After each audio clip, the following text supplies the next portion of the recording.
اللہ۔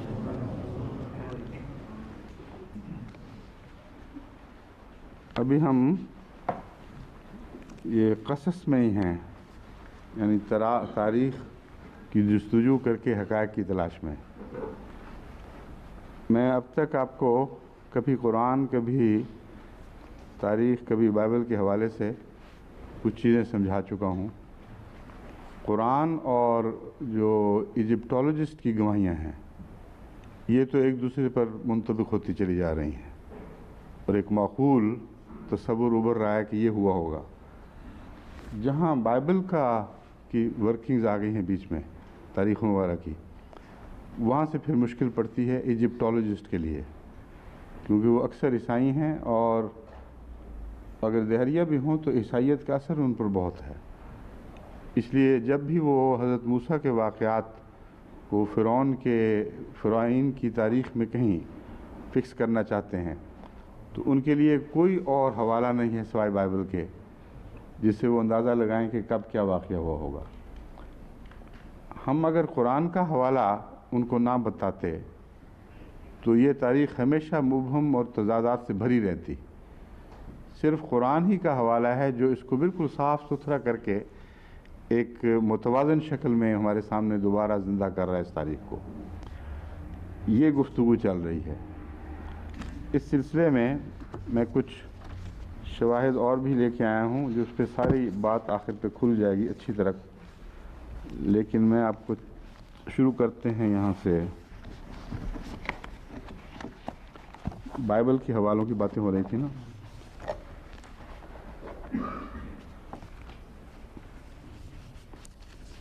ایک بات قطعی ثابت ہے بائبل سے، اور ان کے کومنٹیٹرز بھی تسلیم کرتے ہیں، بائبل کے بیان کو اگر سچا تسلیم کیا جائے تو حضرت موسیٰ جب واپس آئے ہیں اور فرعون سے ٹکر لینا شروع کیا ہے، اس وقت آپ کی عمر 80 برس کی تھی۔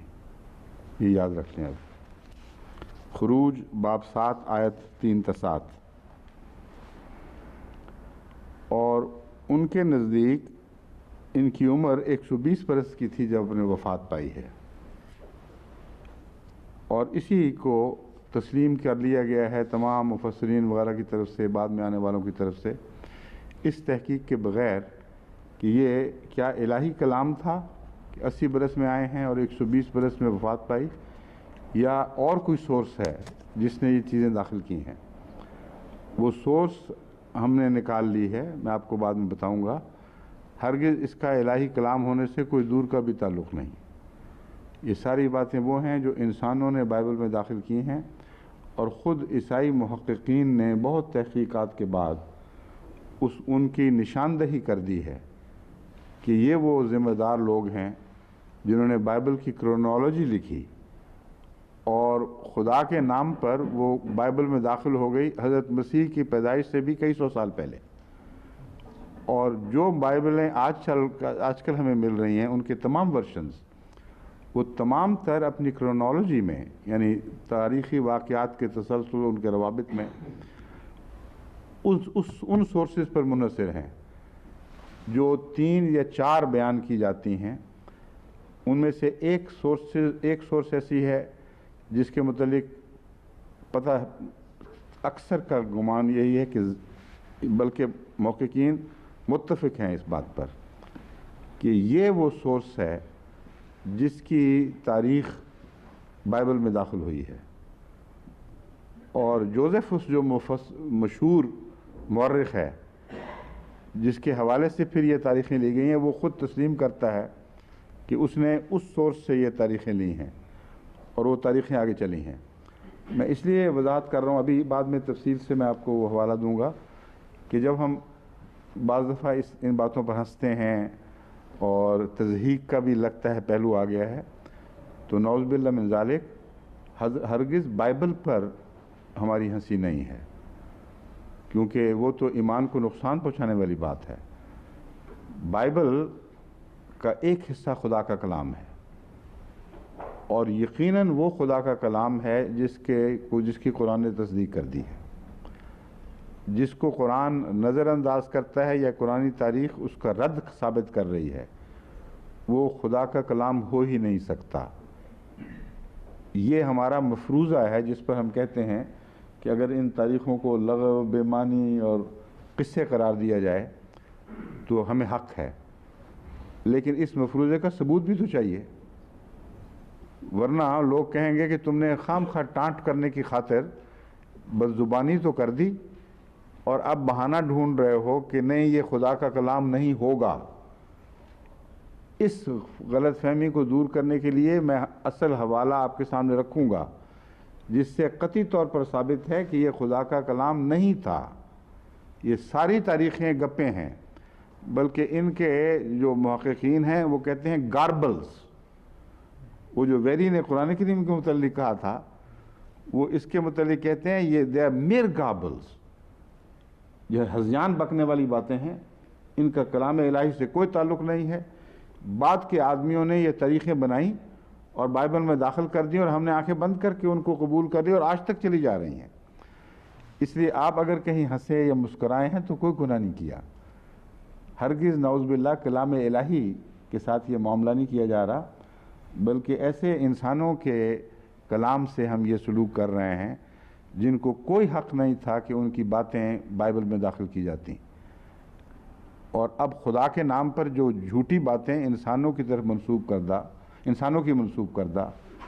ان کے علماء کی تسلیم شدہ ہیں، ان کو ہمیں نکال کر باہر پھینکنے کا حق ہے۔ بس یہ وہ تاریخ ہے جس پہ ہم جب کبھی مسکراتے ہیں تو یہ خدا کی کہی ہوئی تاریخ نہیں، یہ ان لوگوں کی لکھی ہوئی تاریخ ہے۔ 120 برس کے تھے جب وفات پائی۔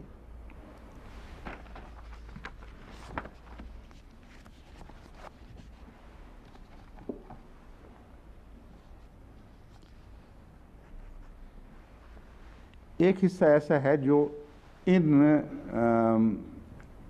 بعد میں بائبل کی طرف منسوب کرنے والے لوگوں کے ہاتھ کی کمائی نہیں ہے، بلکہ بائبل میں تفصیل سے اس کا ذکر ملتا ہے۔ اس کے متعلق محققین میں سے ایک بھی نہیں کہتا کہ یہ بائبل کا حصہ نہیں تھا، بلکہ بعد میں آنے والے لوگوں نے داخل کیا ہے۔ وہ رامسیس شہر کا ذکر ہے، اور اس کے ساتھ ایک اور شہر کا ذکر ہے جس کی تعمیر میں بنی اسرائیل سے بہت ظالمانہ محنت لی گئی اور غلام بنا کر ان کو اس رامسیس نے اپنی عزت کی خاطر اپنے نام کو بلند کرنے کے لیے ایک شہر تعمیر کیا۔ بس رامسیس کا ذکر جہاں ملتا ہے اس پر تمام محققین متفق ہیں کہ اس کو نظر انداز نہیں کیا جا سکتا۔ لازماً وہ فرعون جس نے موسیٰ سے ٹکر لی ہے وہ رامسیس سے پہلے کا نہیں تھا، اس لیے زیادہ سے زیادہ یہ جو رامسیس سے پیچھے ہٹتے ہیں یہ اس فرعون تک جاتے ہیں جو رامسیس کا باپ تھا، اور یہ بنا لیتے ہیں قصہ کہ اس کے زمانے میں پیدا ہوا، رامسیس کے زمانے میں آپس میں ٹکراؤ ہوا، تو اس لحاظ سے ایک معقول امکان ان کے نزدیک ہے، لیکن رامسیس کو نظر انداز نہیں کر سکتے۔ بس رامسیس کو اس لیے نظر انداز نہیں کیا جا سکتا کہ بائبل میں جو مسلمہ طور پر واقعات تسلیم شدہ ہیں جن کا انسانی دستبرد سے کوئی تعلق نہیں ہے، وہ بائبل کا کلام ہے، اس میں رامسیس شہر بنانے والا فرعون ضرور داخل ہوگا حضرت موسیٰ کے زمانے میں۔ دو طرح کے لوگ ہیں، کچھ کہتے ہیں پہلے موسیٰ پیدا ہوئے، رامسیس بعد میں آیا، لیکن رامسیس کا زمانہ دیکھا اور اس سے ٹکر لی۔ بعض کہتے ہیں رامسیس کے زمانہ میں پیدا ہوئے اور بعد کے فرعون سے ٹکر لی۔ یہ جو کہنے والے ہیں ان کی دلیل سوائے اس کے کوئی نہیں کہ حضرت موسیٰ 80 برس کے تھے۔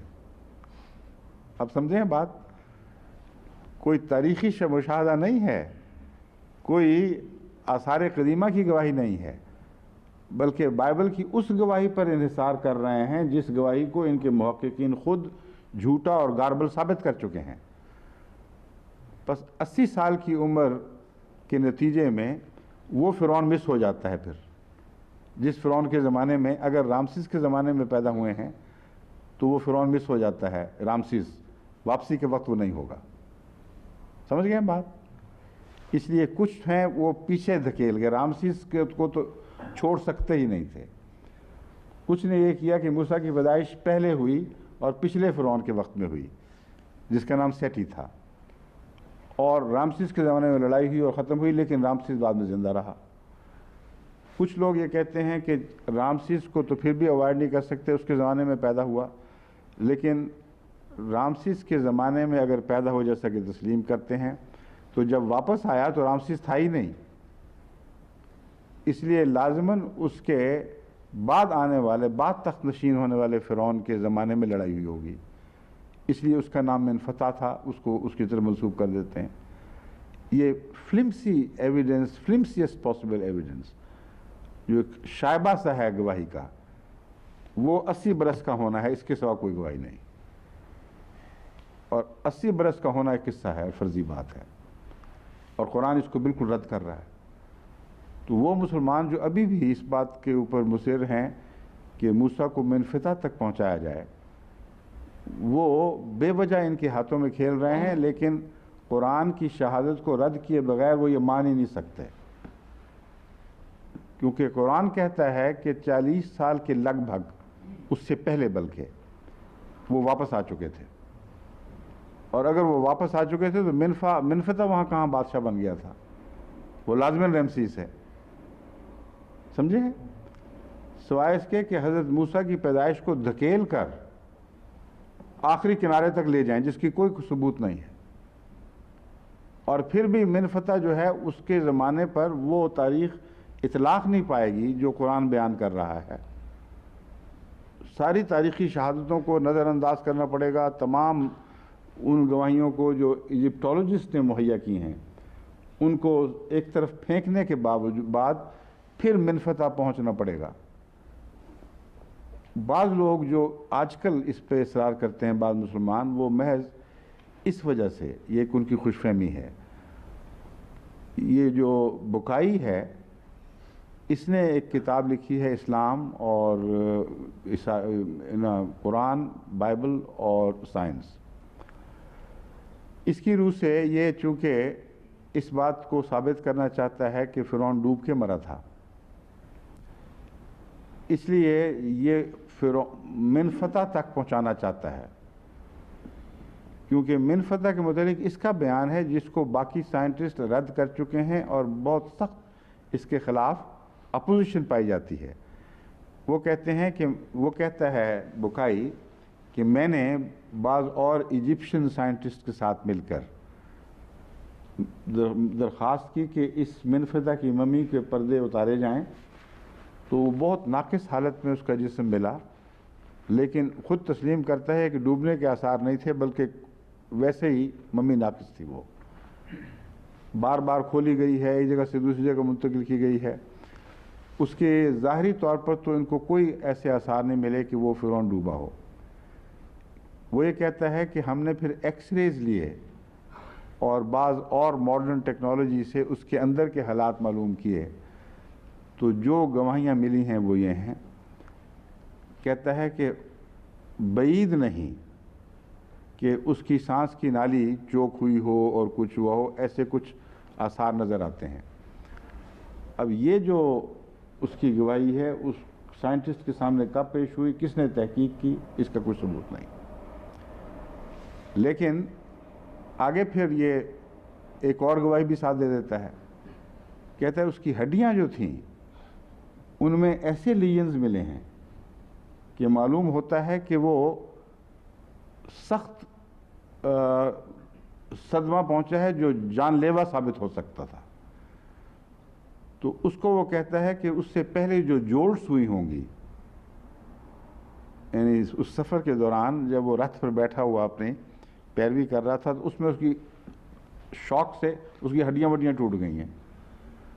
تو جب ہڈیاں ٹوٹنا اس کا جان لیوا ثابت ہوا تو ڈراؤننگ کا جان لیوا ہونا بات ختم ہو گئی، اور اس ٹوٹی ہوئی ہڈیوں والے کا خدا سے اس قسم کا ہم کلام ہونا کہ اب میں ایمان لاتا ہوں، اور یہ بعید از قیاس ہے کہ وہ چوٹیں جو وہ بتا رہا ہے اگر وہ واقعتاً درست ہے تو ان چوٹوں کے بعد اس مریض کو ہوش ہی نہیں رہ سکتی کہ وہ ایمان کی باتیں کرے اور کلام کہے کہ خدا سے کلام کر رہا ہو، کیونکہ یا وہ بے ہوش ہو چکا ہے اس سے، یا اس بد حالت میں پہنچ گیا ہے کہ اس کو کوئی ہوش، اپنے حواس پر قابو نہیں رہا، اور پھر گواہی بھی اکیلی ہے۔ لیکن سب سے بڑی بات یہ ہے کہ وہ گواہی اس کی دوسری گواہیاں جو اس مضمون میں ہیں ان کے مخالف ہے، اس لیے اس کو ایک نئی تھیوری بنانی پڑی۔ وہ وہاں تک پہنچانے کے لیے اس کو بائبل کے اس کلام پر انحصار کرنا پڑا کہ 80 سال کا تھا، ورنہ پہنچتے نہیں۔ سمجھ گئے آپ؟ اب یہ جب کہتا ہے تو وہ مسلمان خوش فہم جو اس کے پیچھے لگتے ہیں وہ قرآن کو جھٹلا کر اس کے ساتھ جا سکتے ہیں، کیونکہ قرآن 80 سال بتاتا ہی نہیں۔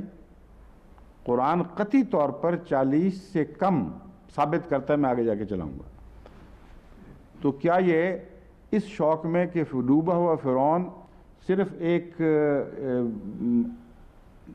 فرینچ اسکالر بکائی کے کہنے کے مطابق منفتح ثابت ہو جائے، قرآن کریم کو جھٹلائے بغیر وہاں پہنچ نہیں سکتے؟ اور 40 سال کا فرق قرآن کی بیان کی طرف منسوب کر کے اس کو جھوٹا کر کے اس کو سچا ثابت کرنے کی خاطر اس کو جھوٹا ثابت کر رہے ہیں۔ اس میں کون سی عقل ہے؟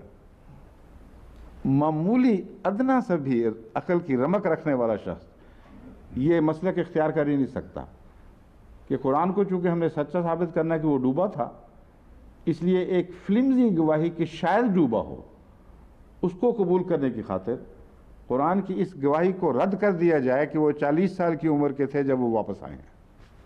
سمجھے آپ؟ یہ جب اس کو مشکل پڑتی ہے تو اب اگلی اس کی اپنے خلاف گواہی سن لیں بکائی کی۔ بکائی کو پتہ ہے کہ 80 سال بھی اگر ہم مان جائیں تو 3 فرعونوں کا زمانہ تو بہرحال نہیں دیکھا حضرت موسیٰ نے۔ ہمیں زیادہ سے زیادہ اس کو دھکیل سکتے ہیں حضرت موسیٰ کی پیدائش کو تو رامسیس کے تخت نشینی کے پہلے سال، سمجھ گئے ہیں؟ اس نے 67 سال حکومت کی، تو حضرت موسیٰ کی عمر اس وقت 67 سال کی تھی جب وہ فوت ہو گیا۔ ٹھیک، 13 سال بعد وہ پہنچا ہے واپس، اور منفتح اس کے مرنے کے فوراً بعد بادشاہ بن گیا، اور منفتح کا جو رول ہے اس کی بادشاہت کا زمانہ 10 سال بیان کیا جاتا ہے۔ اگر بکائی کے اس استدلال کو قبول کر لیں تو حضرت موسیٰ تو تعزیت کے لیے بھی بہت لیٹ ہو گئے تھے۔ کجا یہ کہ اس سے آ کے لڑتے، اس سے جھگڑے کرتے، اس کے بیچارے کے وصال کے 3 سال بعد وہاں پہنچے ہیں، قبر پر اس سے باتیں کرنے کا امکان تو ہے، اس سے آگے کوئی امکان نہیں۔ اس مصیبت میں پڑھ کر وہ 10 سال اور ایڈ کر دیتا ہے۔ بکائی کہتا ہے کہ 10 سال تو مسلمہ ہے نا، کیونکہ سائنسدان محققین کہتے ہیں 10 پلس ملتا ہے، تو 10 پلس کا اس نے بنایا ہے 10+10 جو بالکل انگریزی محاورے کے خلاف اور محققین کی زبان کے بالکل منافی، اس سے متصادم۔ جب کہتے ہیں 10+, 11+، تو مراد ہے یا چند مہینے زائد یا 1-2 سال زائد۔ چنانچہ اس کو وہاں تک تو کسی قیمت پر 20 سال تک پہنچایا جا ہی نہیں سکتا۔ اور پھر ٹکریں جب لی گئیں، پھر بھی اس 10 سال جو اس نے دیے نا مزید اس کو گریس کے حضرت موسیٰ کو وہاں پہنچانے کے لیے، اس کے بعد پھر 7 سال صرف باقی رہ گئے۔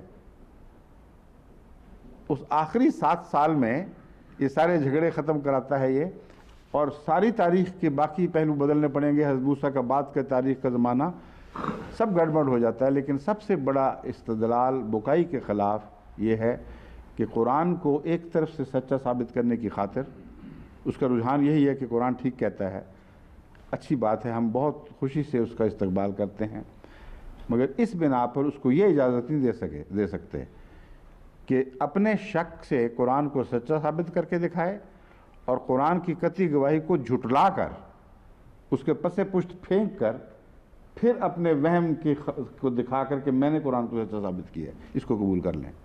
کوئی اس کو بات کو قبول نہیں کر سکتا، جبکہ عقلاً بھی یہ باتیں ناقابل قبول ہیں، کرونالوجی کے لحاظ سے ناقابل قبول ہیں۔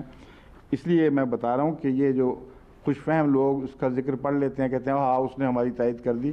مجھے بھی ایک مربی صاحب کا خط آ گیا تھا کہ وہ تو بکائی نے تو صاف کہہ دیا ہے کہ وہ ڈوب کے مر گیا تھا اور منفتح کے زمانے میں ڈوبا تھا، اور قرآن سچا ہے اور بائبل جھوٹی ہے، تو آپ پھر کیوں اس کو نظر انداز کر رہے ہیں؟ میں اس کو تحقیق سمجھتا ہی نہیں. تحقیق وہ ہے جو تمام پہلوؤں کی چھان بین کے بعد ایسی صورت پیش کرے کہ قرآن کی فتح یقینی ہو، وہ غالب ہو، اس میں کوئی شک کا شائبہ نہ ہو. یہ تحقیق ہے. اور اس تحقیق کی روح سے اس کو میں اس لیے قبول نہیں کر سکتا کہ وہ قرآن کو سچا ثابت نہیں کر رہا بلکہ نعوذ باللہ جھوٹا ثابت کر رہا ہے، جیسا کہ میں آگے جا کے بیان کروں گا. قطعی طور پر یہی شکل بنتی ہے. سمجھ گئے ہمارا؟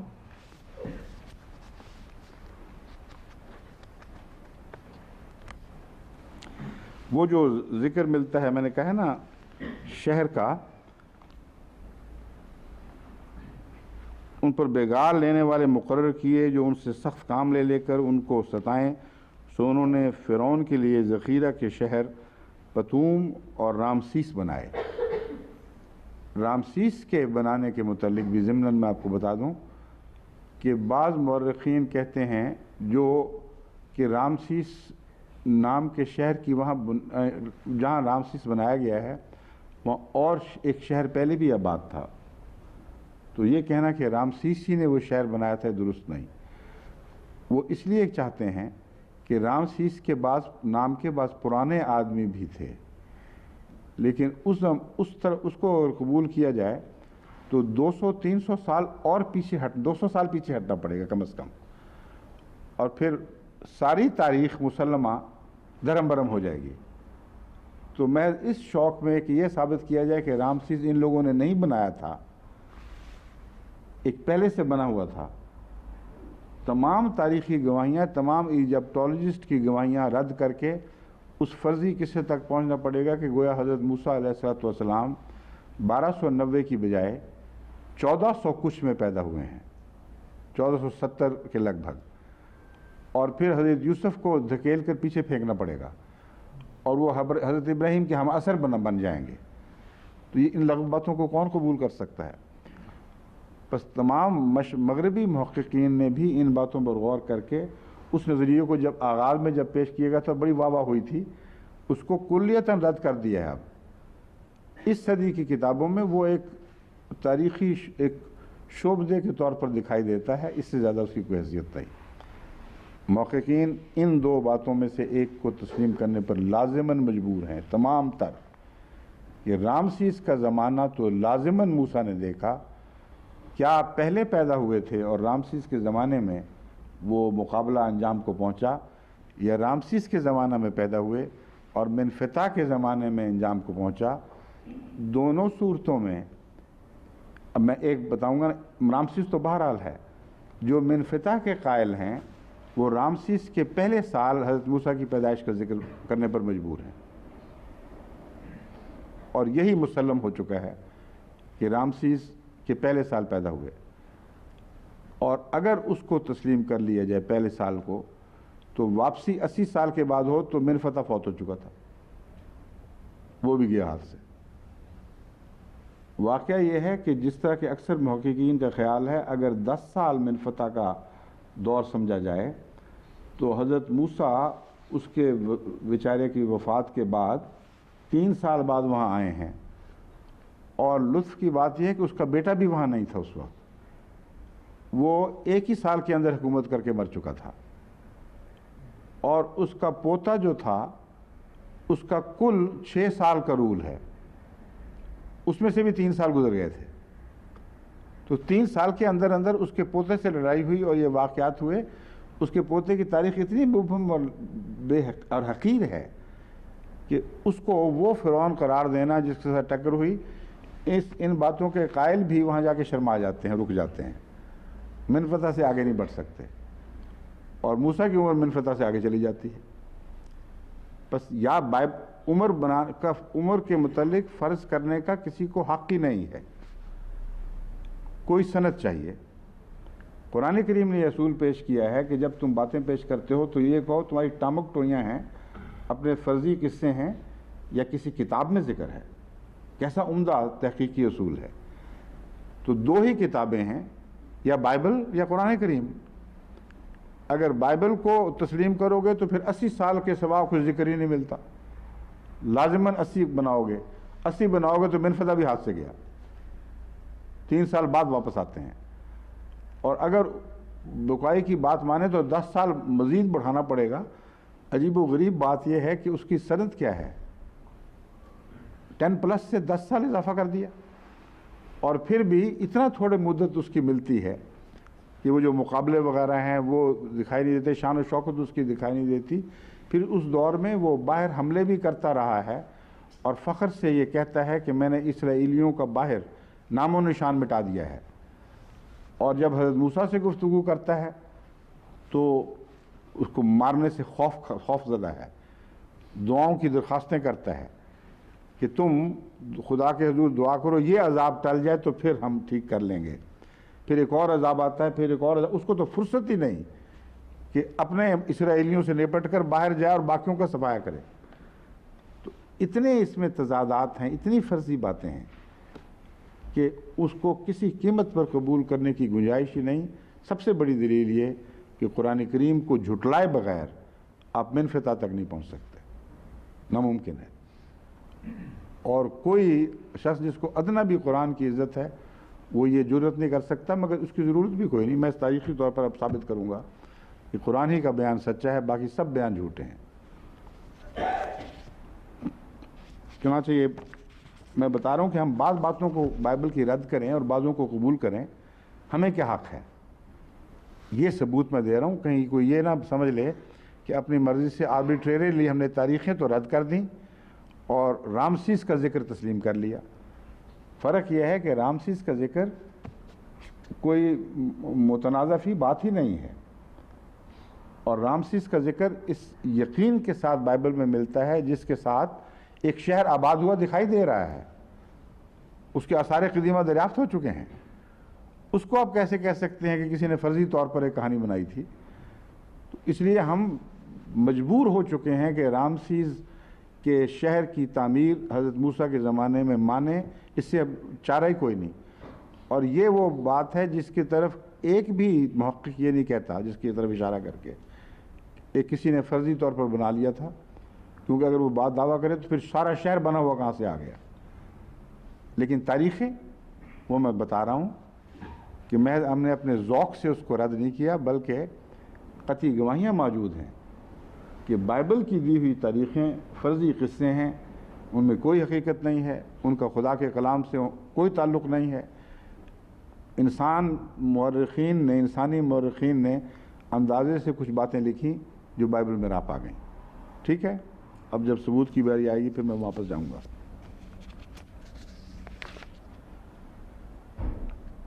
اب بائبل آگے کہتی ہے بنی اسرائیل نے رامسیس سے سکات تک پیدل سفر کیا۔ یہ پورا شہر آباد تھا، موجود تھا، سکات بھی بن چکا تھا، رامسیس بھی بن چکا تھا جب ہجرت ہوئی ہے۔ اور بال بچوں کو چھوڑ کر وہ کوئی 6 لاکھ مرد تھے، اور بال بچے اگر 5 کے حساب سے ایڈ کیے جائیں تو 30 لاکھ کی آبادی بنتی ہے جو باہر نکل رہی ہے۔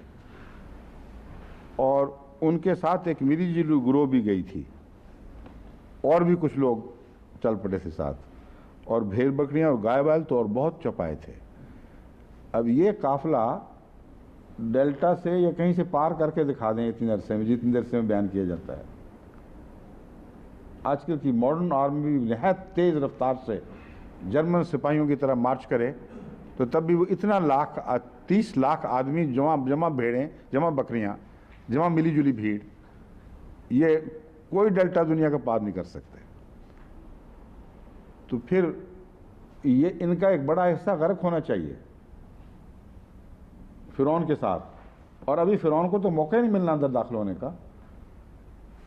ایک ہی دن میں ان کا لشکر داخل بھی ہوا اور نکل بھی گیا، چونکہ ممکن ہی نہیں، اس لیے ان کا مڈل پارٹ غرق ہو گیا ہوگا، پچھلے بچ گئے ہوں گے اور فرعون نے ان کو پکڑ لیا ہوگا۔ اس کے سوا کوئی سیناریو بنتا ہی نہیں ہے۔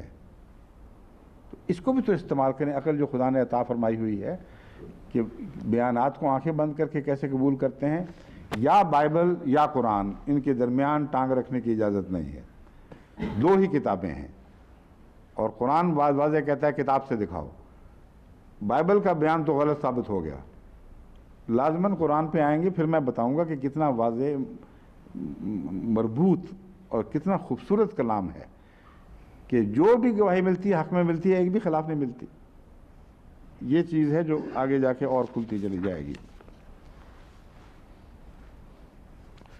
اور بائبل یہ بیان بھی کر رہی ہے ساتھ، قرآن تو ٹائم دیتا، وقت دیتا ہے. ایک تو ہزاروں کہتا ہے، زائد نہیں تھے. اور وقت اتنا دیتا ہے کہ رات کے منہ اندھیرے نکل کھڑے ہو، ابھی کوئی جگہ نہ ہو، اور احتیاط سے نکلو، کبھی دشمن کو پتہ بھی نہ لگے. پھر تم دریا پار کرو گے تو وقت مل جائے گا، امکان موجود ہے. یا سمندر کا ڈیلٹا والا حصہ پار کرو. بائبل پتہ ہے کیا کہتی ہے؟ کہتی ہے پہلے مہینے کی 15ویں تاریخ کو انہوں نے رامسیس سے کوچ کیا. فسح کے دوسرے دن سب بنی اسرائیل کے لوگ سب مصریوں کی آنکھوں کے سامنے بڑے فخر سے روانہ ہوئے. تو فرعون بیٹھا کیا سوچ رہا تھا اس وقت؟ اس نے اگر پیروی کرنی تھی تو اس کی آنکھوں کے سامنے نکل رہے تھے، وہیں گھیرا ڈالتے. 30 لاکھ آدمی کا نکلنا کوئی آسان کام تو نہیں تھا. وہ ان کو گھیرتا اور مارتا، ختم کرتا. وہ اپنے غرق ہونے کا انتظار کر رہا تھا بیچارہ، کہ میرے غرق کی غرقابی کے سامان پیدا ہوں تو پھر میں جاؤں. تو دن دہاڑے ان کا نکلنا، اور پھر کتنا وقت دن کا باقی رہ گیا تھا جب وہ ڈیلٹا میں پہنچا ہے. تو ایک دن میں بھی 30 لاکھ کی مارچ ثابت نہیں ہو سکتی. ایک پوائنٹ کو کراس کر جانا پیدل بھیڑ بکریوں کے ساتھ ناممکن ہے. یہ میتھمیٹیشین ذرا حساب لگا کے دکھائیں، پھر ان کو پتہ لگے گا کہ میں جو بات کہہ رہا ہوں کتنی ناممکن ہے یہ بات، کہ 30 لاکھ ماں بھیڑ بکریوں کے ایک دن کے عرصے کے اندر دریا پار کر جائیں، جس میں سے وہ چلنے کی رفتار بھی کم ہو جاتی ہے. مگر بائبل اور بھی کم کر رہی ہے. کہتی ہے وہ دن دہاڑے وہاں سے چلے ہیں تو قریباً آفٹرنون میں پہنچے ہوں گے وہاں. زیادہ سے زیادہ اگر دوڑ کے بھی گئے ہوں تو اس کے بعد باقی وقت کے اندر 30 لاکھ آدمی بھیڑ بکریوں سے دریا پار کر گئے اور فرعون بعد میں پہنچا. کیا یہ قابل قبول باتیں ہیں؟ ہرگز نہیں. صرف قرآن کی بات ہی تسلیم کے لائق ہے کہ وہ لوگ جو موت کے ڈر سے بھاگے تھے وہ ہم الوف، وہ چند ہزار تھے، اس سے زیادہ نہیں تھے.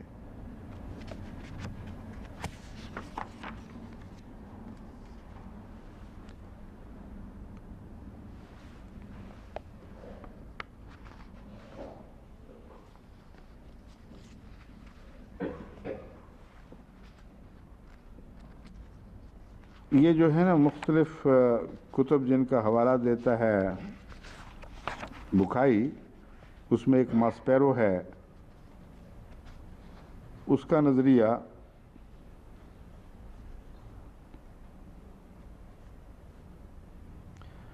اس کو تو وہ کہتا ہے کہ مونٹے یا مونٹیٹ ایجپٹولوجسٹ ہے.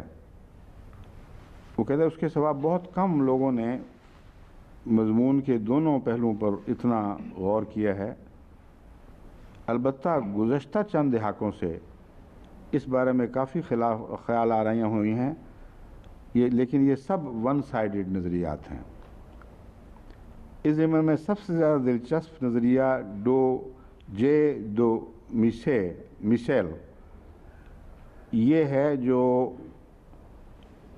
ایسا دلچسپ نظریہ ہے کہ یہ وہی ہے جو حضرت موسیٰ اور کا زمانہ بہت پہلے لے جاتا ہے، اور فرعون بھی اسی زمانے کا بیان کرتا ہے.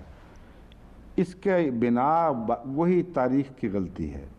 جہاں بھی آپ کو غلطی نظر آئے گی وہاں بائبل کی تاریخ کی غلطی اس کی ذمہ دار ہوگی. یہ کہتا ہے کہ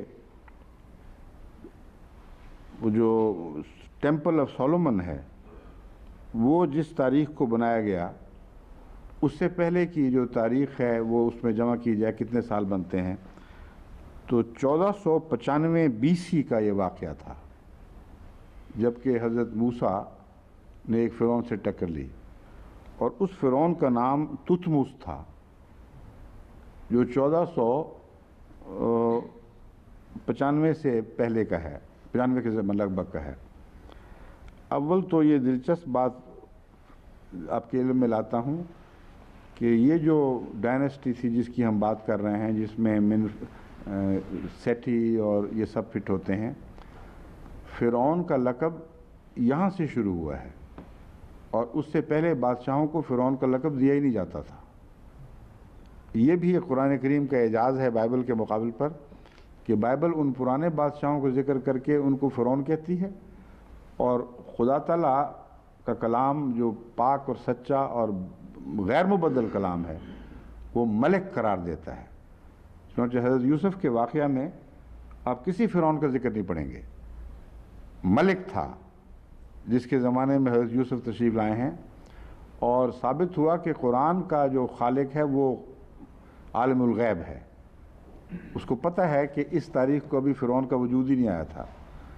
تو یہ اول تو یہ یہاں سے اس کا جھوٹا ہونا ثابت ہو گیا کہ خود بائبل جو سارا واقعہ بیان کرتی ہے فرعون سے ٹکر کی بات کر رہی ہے، اور فرعون کا تو وجود ہی کوئی نہیں تھا اس وقت، تو تم اس کو فرعون کہنا ہی غلط ہے، وہ تو ایک ملک تھا، اس سے زیادہ اس کی کوئی حیثیت نہیں تھی۔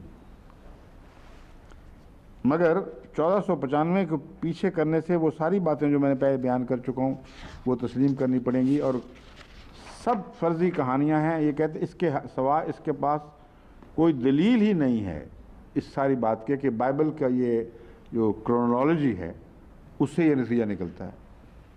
کس کرونالوجی سے؟ جو خدا کا کلام ثابت نہیں۔ کس کرونالوجی سے؟ جو بندے کا کلام ثابت ہے۔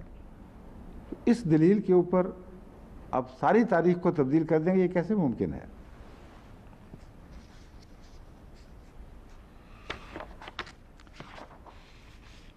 پھر فادر ڈو وو کا نظریہ پیش کرتا ہے یہ بکائی، اور اس کی ہم نے پوری چھان بین کی ہے۔ یہ قریب ترین ہے حقائق کے، فادر ڈو وو۔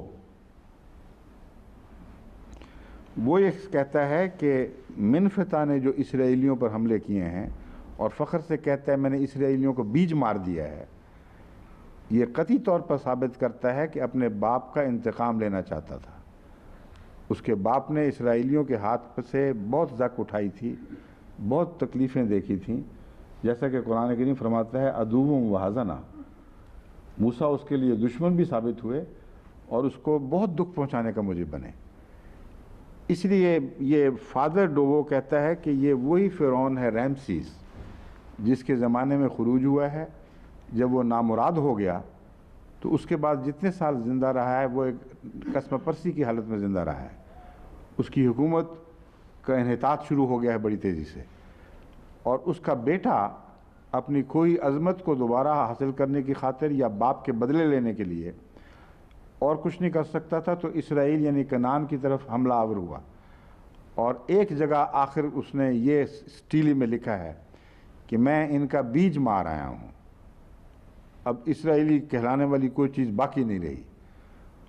اب یہ دعویٰ فخر سے بتا رہا ہے کہ کمپلیکس کا مارا ہوا، یہ بتانا چاہتا ہے کہ میں نے سب بدلے لے لیے، لیکن اسرائیل تو موجود رہا، حضرت موسیٰ وغیرہ بھی گھومتے پھرتے رہے، سارے بنی اسرائیلی موجود تھے۔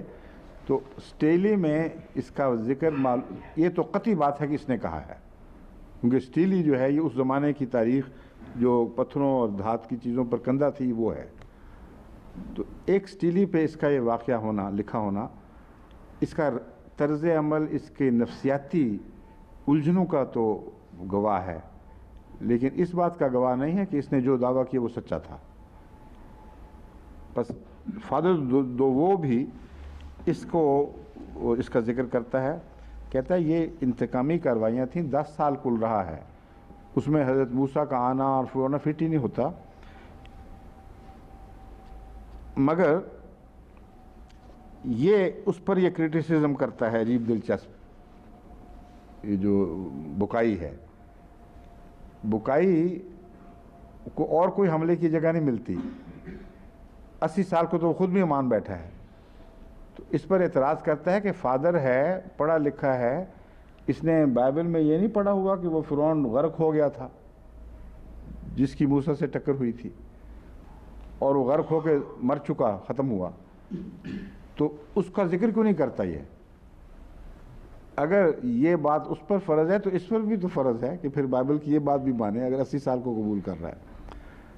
تو یہ سارے فرضی قصے بائبل کی تاریخوں کی وجہ سے پیدا ہوئے ہیں، جو بائبل کی تاریخیں تھی ہی نہیں۔ جہاں تک ڈوبنے کا تعلق ہے، یہ قطعی بات ہے کہ بائبل غرق کا تو ذکر کرتی ہے، بچنے کے لیے کوئی امکانی کھڑکی نہیں کھولتی۔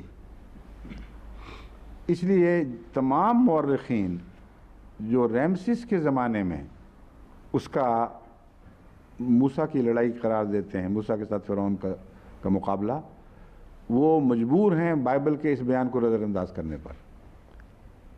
اور غالباً یہی وجہ ہے کہ اسلام حملوں سے اس پہلو سے بچا رہا ہے، کیونکہ یہ پادری اگر اسلام پر یہ حملہ کرتے کہ یہ تو کہتا ہے، قرآن تو کہتا ہے غرق شدہ فرعون تھا، تو یہ سب سے بڑا حملہ ان کے اوپر ہونا تھا۔ کوئی فرعون وہ ایسا دکھا نہیں سکتے جو اس کے متعلق غرق شدہ ثابت کر دیں اور باقی تاریخ بھی اس سے ملتی جلتی ہو۔ اس لیے تمام مورخین جب یہ بحث چلاتے ہیں، جب عیسائی کٹر پادری بھی ہوں، وہ بائبل کے اس حوالے کو نظر انداز کر دیتے ہیں کہ وہ غرق ہو گیا تھا۔ قرآن کی جہاں تک بات ہے، میں یہ بات ثابت کر چکا ہوں کہ ایک کھڑکی لازماً قرآن نے کھول دی ہے کہ ننجی کا بے بدنے کا سے کیا مراد ہے۔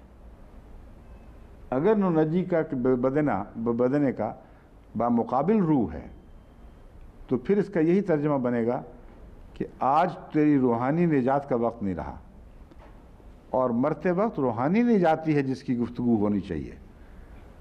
اور کسی مرنے والے کوئی توبہ اس لیے قبول نہیں ہوتی کہ اس کو اگر قبول کر لیا ہے تو آئندہ زندگی جنت ہی بنتی ہے۔ بس خدا نے جس کا انکار کیا ہے وہ روحانی نجات ہے، اور بدن کا زندہ رہ جانا اس لیے اس خاطر کہ بالآخر یہ نشان بنے اپنی واپسی کے بعد بھی، اور آئندہ بھی ہمیشہ نسلوں کے لیے نشان بنے۔ یہ ایک نہایت معقول بات ہے، یہ کھینچا تانی نہیں ہے، جبکہ اس بات کی گنجائش موجود ہے کہ عربی استعمال کے روح سے غرق شدہ کو بچایا جا سکتا ہو۔ تیسرا اگر کوئی امکان ہے تو پھر جس کے ذہن میں وہ نکال کے دکھائے، تاریخی حوالے جستجو کرے، جس طرح ہم نے کتابوں کا مطالعہ کی ہے بائبل اور قرآن اور ایجپٹولوجسٹ کی گواہیوں کے ساتھ، تو وہ کس زمانے میں بنے گا۔ پھر وہ اگر وہ منفتح ہے تو پھر جیسا کہ میں نے بیان کیا ہے، ان کے پاس کیا دلیل ہے کہ منفتح تک حضرت موسیٰ پہنچ چکے تھے، کیونکہ وہ اس کو پھر لازماً شروع میں پیدا ہونا چاہیے۔ جتنا لیٹ پیدا ہوں گے اتنا ہی منفتح کا امکان ختم ہوتا چلا جاتا ہے، کیونکہ اگر پہلے دن ان کی پیدائش مانی جائے، تخت نشینی کے پہلے دن، یعنی ریمسس جس دن تخت نشین ہوا ہے اسی دن وہ اگر پیدا ہوئے ہوں، فرض کرتے ہیں ہم، تو زیادہ سے زیادہ 67 سال اس کا رول ہے، اور 67 سال کی عمر میں حضرت موسیٰ کی عمر 67 سال کی تھی۔ اگر بائبل مانے تو اس وقت نہیں واپس آیا، 80 سال بعد آیا۔ 80 سال بعد آئے ہیں تو منفتح ختم ہو گیا، کہاں سے منفتح لائیں گے؟ اگر قرآن مانے تو قرآن 40 سے پہلے 40 تک واپسی قرار دیتا ہے، وہاں منفتح کہاں سے آ گیا؟ ادھر سے نکالیں تو ادھر سے جاتا ہے، ادھر سے نکالیں تو ادھر سے جاتا ہے۔ یہ منطق ان کے دماغ میں کیوں نہیں پڑ رہی؟ میتھمیٹیکل امپاسبل باتیں کر رہے ہیں۔ یہ جو قصہ ہم زیر بحث لے آئے ہیں یہ تو غریب کے کفن والا قصہ ہے۔ غریب کے کفن کی چادر اگر سر ڈھانپو تو پاؤں ننگے ہو جاتے ہیں، پاؤں ڈھانپے تو سر ننگا ہو جاتا ہے، اور اس بیچارے کے تو لحاف کا بھی یہی حال ہوتا ہے، اس کے تو کمبل کا بھی یہی حال ہوتا ہے۔ بیچارے وہ ٹانگیں موڑ کر گھٹنے طے کر کے پھر سردی سے بچتے ہیں۔ تو یہ جو کہانی پیش کر رہے ہیں یہ بہت ہی غریب کا کمبل ہے۔ اگر اس کو موسیٰ کو ریمسس کے زمانے میں پیدا کریں، یعنی ان کی کہانی اگر پیدا کرے، تو دھکیل کر جس دن وہ تخت نشین ہو اسی دن اس کو پیدا کر دیں، تو پھر بھی وہاں تک بائبل کی روح سے اس لیے نہیں پہنچ سکتا کہ بائبل بعد میں لے کر آئے گی، اور قرآن کی روح سے اس لیے نہیں پہنچ سکتا کہ قرآن پہلے لے آتا ہے۔ تو نکالیں نا دلیل اب اپنی، کس دلیل سے اس کو یہاں فٹ کریں گے؟ سر ڈھانپیں گے تو پاؤں ننگے ہوں گے، پاؤں ڈھانپیں گے تو سر ننگا ہوگا۔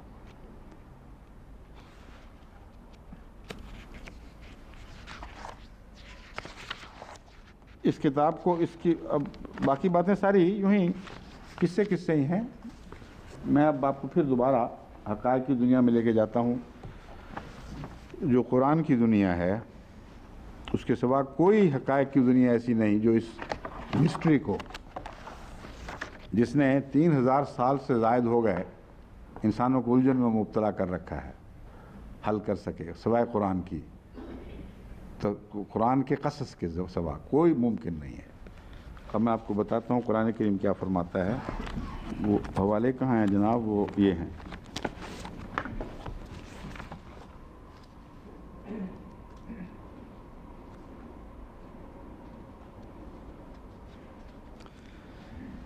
حضرت موسیٰ کو یہ جو محققین رامسیس کے زمانے میں مانتے ہیں پیدا ہوئے، اکثر کا یہ خیال ہے، وہ مسلمان جو اس بات کے خواہش مند ہیں کہ اس کو منفتح تک پہنچائیں، وہ بھی مجبور ہیں یہ ماننے پر کہ حضرت موسیٰ علیہ السلام کو رامسیس کے آغاز میں پیدا شدہ مانیں. تمام مورخین یہی بات کر رہے ہیں. اس صورت میں حضرت موسیٰ کا جو سفر ہے مدین کی طرف، وہ تقریباً 25 سال کی عمر ماننی پڑتی ہے. کیوں؟ یہ قرآن سے استنباط ہو رہا ہے. بتاؤں گا کیوں. کیونکہ قرآن کریم فرماتا ہے کہ جب وہ 8 سال کی مدت پوری کر چکا ہے تو اس نے پھر فوراً وہ معاہدہ آخر پر ہوتے ہی موسیٰ نے اجازت مانگی ہے اپنے خضر سے اور چل پڑے ہیں. اور اسی سفر میں ابھی انہوں نے اپنی جگہ کی تلاش بھی نہیں کی تھی تو اللہ تعالیٰ نے آپ کو پہاڑ پر بلایا اور نبوت عطا فرمائی. سمجھ گئے؟ اور نبوت جو ہے وہ ارلیسٹ کب ہو سکتی ہے؟ ہمارے علم کے مطابق تو عموماً 30 سال کے بعد اور 40 سال تک. یہ مسلمہ 33 سال کے متعلق بھی کہا جاتا ہے کہ نبی ہوئے ہیں. اس سے پہلے کہ قطعیت کے ساتھ ثابت نہیں، مگر قرآن بتا رہا ہے کہ پختگی، ایک ایسی پختگی ضروری ہے جو عام بلوغت کی پختگی سے زائد ہے. اس لیے حضرت موسیٰ کو جب حکم دیا ہے کہ فرعون کی طرف جا، تو قرآن کریم یہ نہیں کہتا کہ ہم انتظار کر رہے تھے کہ وہ فرعون مرے تو جا. فرماتا ہے کہ ہم انتظار کر رہے تھے کہ تو ان قدروں کو تک پہنچ جائے جو نبوت کے لیے ضروری ہیں. چنانچہ فرمایا، احسان اپنے بتا رہا ہے نا قرآن کریم کہ ہم نے تجھ پہ کیا کیا احسان فرمائے. اس ذکر میں فرماتا ہے، پورا سنا دوں، انقذ فیہ اذ اوحینا الی امک ما یوحی. اے موسیٰ، ہم نے تیری ماں کی طرف وہ وحی کی جو کی گئی تھی. وہ کیا ہے؟ انقذ فیہ فی التابوت. اس کو اس میں ڈال، فی التابوت. یہ جو تھتلانے کا انداز ہے نا، اللہ تعالیٰ نعوذ باللہ من ذالک تھتلاتا تو نہیں، مگر یہاں حضرت موسیٰ کی گفتگو کا ایک انداز بیان اختیار کیا حضرت موسیٰ کو مخاطب ہوتے وقت. بہت ہی پیارا انداز ہے، لیکن یہ صرف ظاہری طور پر حضرت موسیٰ کے طرز کلام کو نہیں اپنایا، بلکہ اس میں گہری حکمت ہے. کیونکہ محض لطیفے کے طور پر کسی انسان کی طرز کلام کو اپنانا اللہ تعالیٰ کی شان کے خلاف ہے. حکمت کیا ہے میں ابھی آپ کو بتاؤں گا. انقذ فی ہے، انقذ فی التابوت کیوں نہیں فرما دیا؟ اللہ تعالیٰ کہتا ہے ہم نے یہ نہیں کہا تھا انقذ فی التابوت ہے، انقذ فی ہے اے فی التابوت ہے، فقذ فی ہے، پھر اس کو ڈال دے اس میں فی الیم میں. تو یہ جو طرز ہے یہ عام طور پر جو باتیں کرتے وقت رکتا ہے، پہلے فوراً دماغ میں نام نہیں آتا، وہ ایسی بات کیا کرتا ہے. اللہ تعالیٰ کے لیے تو یہ ناممکن تھا. تو اس میں دونوں لطیف باتیں داخل ہیں کہ حضرت موسیٰ کی طرز کلام یہی تھی. وہ خود کہتے ہیں میری زبان صاف نہیں ہے، اور فرعون جب طعنہ دیتا ہے تو یہ بھی کہتا ہے کہ اس کی تو زبان ہی صاف نہیں، یہ کہاں سے نبوت کرے گا. تو مگر یہ کافی نہیں ہے میرے نزدیک، اللہ تعالیٰ کی شان کے خلاف ہے کہ محض ایسی نقالی کی خاطر لطیفہ پیدا کرنے کے لیے اپنے طرز کلام میں ایک تبدیلی پیدا فرمائے. حکمت یہ ہے کہ حضرت موسیٰ کی ماں کو سیدھا یہ کہہ دینا کہ اس کو تابوت میں ڈال دے، ایک عورت کے لیے بہت بڑے شوق کا موجب تھا. اس کو ذہنی طور پر تیار کرنا مقصود ہے. پہلے فرماتا ہے فی ہے، تو کہتی وہ سوچتی ہے کہ اللہ مجھے کہہ رہا ہے کہیں ڈالوں میں، ٹھیک ہے. اس صدمے سے جب اس شوق کے لیے اپنے آپ کو نفسیاتی لحاظ سے تیار کر لیتی ہے، پھر فرماتا ہے پھر تابوت ہے. تو اب اس کو سمجھ آئی کہ خدا چاہتا ہے کہ میں اس کو تابوت میں ڈالوں. جس طرح ایک ماں کو صدمے سے بچانے کے لیے ہلکی باتوں سے اس کے بیٹے کی موت کی خبر دی جاتی ہے، اس طرح اللہ تعالیٰ نے بیٹے کی موت کے خطرے کے صدمے سے بچانے کے لیے آہستہ آہستہ اس سے گفتگو فرمائی ہے. پھر فرماتا ہے فخذ فی ہے. اب اگلا قدم آ گیا. پہلا فی ہے میں تو بچ گئی تھی، کہنے کہ چلو جی تابوت تک کی باری آئی ہے، اگلا فی ہے آ گیا مشکل. وہ ہے فی ہے فی الیم میں. مگر اس کے ساتھ ہی خدا تعالیٰ نے خوشخبری ایسی دی اور مسلسل دی کہ اس کو پھر سہارا دے دیا. ایک طرف بچے کے خطرات سے آگاہ کیا، بڑی حکمت کے ساتھ، پیار کے ساتھ، نفسیاتی نقطہ نگاہ کو پیش نظر رکھتے ہوئے. پھر اس کے بعد تسلیاں شروع کر دی ہیں. فخذ فی الیم فلیلقہ الیم بالساحل، اس لیے کہ میرا حکم ہے کہ یہ سمندر یا یہ دریا لازماً اس تابوت کو ساحل پہ اٹھا پھینکے. اس کی لہروں کو اس کو غرق کرنے کی اجازت نہیں ہے، اسے ساحل پر لانا ہی ہوگا. یہ سن کر اب دیکھیں فؤاد و ام موسیٰ کس طرح آہستہ آہستہ قوی ہوتا جا رہا ہے. کیوں؟ یاخذہ عدو لی و عدو اللہ، تاکہ اس کو میرا اور اس کا دشمن پکڑ لے. اب پھر ڈر گئی. صدمے سے بچایا کہ ڈوبے گا نہیں، فکر نہ کرو، آگے کیا آئے گا. عدو لی و عدو اللہ و القیت علیک محبتا منی ولتصنع علی عینی. یہ سب میں نے اس لیے کیا تھا کہ تیری محبت، اپنی محبت تیرے دل میں ڈالوں، یا اس لیے میں تجھے بیان کر رہا ہوں. القیت علیک نہیں، پہلے کہہ دے گا القیت علیک محبتا منی، پھر ہم نے اپنی محبت تیرے دل میں ڈالی. ولتصنع علی عینی، اور یہ انتظام کیا کہ میری آنکھوں کے سامنے تو پرورش پا کے جوان ہو. اس تمشی اختک فتقول حل ادلو کو، یہ دوسری جگہ جو ہے نا خطرات کا اس سے بچانے کا، وہ قصص میں تھا. میں وہیں سے واپس دوبارہ پڑھتا ہوں. یہی ہے.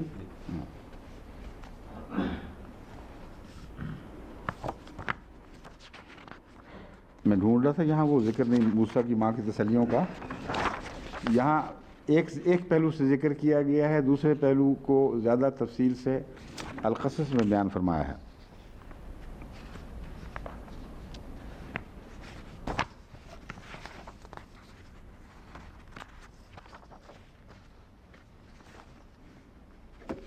شروع میں ہے وہ تو.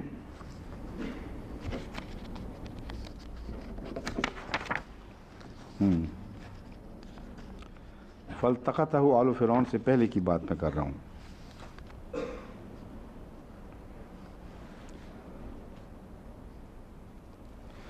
وَأَوْحَيْنَا إِلَىٰ أُمِّ مُوسَىٰ أَنْ أَرْضِعِيهِ، یہ تو ارضعی والا آ گیا ہے واقعہ.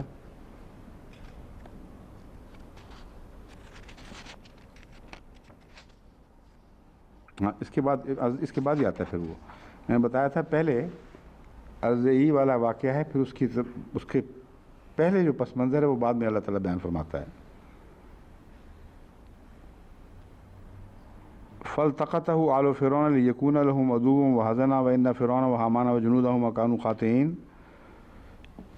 اس ذکر کے بعد اللہ تعالیٰ فرماتا ہے وَأَصْبَحَ فُؤَادُ أُمِّ مُوسَىٰ فَارِغًا إِنْ كَادَتْ لَتُبْدِي بِهِ لَوْلَا أَن رَّبَطْنَا عَلَىٰ قَلْبِهَا لِتَكُونَ مِنَ الْمُؤْمِنِينَ وَقَالَتْ لِأُخْتِهِ قُصِّيهِ فَبَصُرَتْ بِهِ عَن جُنُبٍ وَهُمْ لَا يَشْعُرُونَ. جہاں تک اس بات کا تعلق ہے کہ اس کو سمندر میں اٹھا کر یا دریا اٹھا کر ساحل پر پھینک دے گا، یہاں قرآن کریم فرماتا ہے اس سے حضرت موسیٰ کی ماں کو یہ تو تسلی ہو گئی کہ وہ غرق نہیں ہوگا، بچے گا. لیکن یہ جو وہم تھا کہ دشمن کے ہاتھ میں پلے گا، اس کو ہم نے اس طرح دور کر دیا کہ دودھ پلانے کے لیے اسی کے پاس اس کو واپس کر دیا، اور اس کا دل فارغ ہو گیا خطروں سے، اور پھر یہ خوشخبری بھی اس کو دی کہ وہ بڑے ہو کر ان لوگوں کو ہلاک کرے گا، اس لیے ہم یہ کر رہے ہیں تاکہ وہ اپنے دشمن کو ہلاک کر دے۔ تو یہ وہ سارا تفصیلی پس منظر ہے جس میں حضرت موسیٰ کا بچپن گزرا، پیدائش ہوئی ہے اور ابتدا ہوئی ہے۔ تو اللہ تعالیٰ فرماتا ہے وَإِذْ تَمْشِي أُخْتُكَ فَتَقُولُ هَلْ أَدُلُّكُمْ عَلَىٰ أَن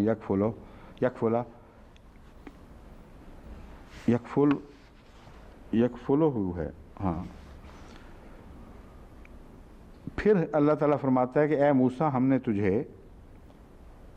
تجھے یاد کراتے ہیں وہ وقت بھی جب کہ تیری بہن ساتھ ساتھ ساحل کے چل رہی تھی۔